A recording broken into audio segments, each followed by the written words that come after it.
morning, everybody. Bringing you to Johnson RV in Medford, Oregon. Today I want to bring you one of our new pieces of inventory we just got in. This is our 2025 Tiffin GH1. So this is Tiffin's take on the off-road adventure van.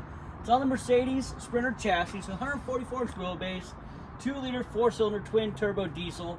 A lot of great features. So what sets the Tiffin GH1 apart at the similar price point as your Rebels and stuff like that is you get the onboard air compressors, which you don't get on the other lines at this price point. So front and rear chucks, fixed running board on the side, diesel fired hydronic heating system, 220 watts roof mounted solar, 540 amp hour lithium ion batteries.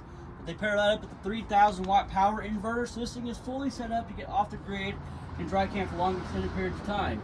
They give you the drop down screen right here, Girard power awning. Nice drop down table right here, so you can use that single burner induction cooktop to cook outside or inside if you want to. 12 volt compressor driven refrigerator right here.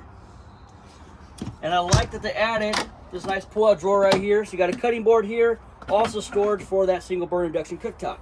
So you can slide it out, you can cook inside, you can cook outside, either way. You got the nice Max air fan right here. Upgraded chairs that actually can slide out if you need a little bit more elbow room. Both the captain's chairs do swivel. They are heated, they are power. Drop down bed system in the back. They give you tons of garage space back here. So e-bikes, anything like that, you might need a store to travel with, you can definitely do so. You got your nice big bathroom right here. It's a 5-gallon cassette toilet, full stand-up shower. And then they even gave you a pantry in this unit. Definitely lots to talk about on these GH1s. If you guys have any more questions about this Tiffin or anything else Johnson RV has to carry, give someone on the team a call. Thank you guys and have a good day.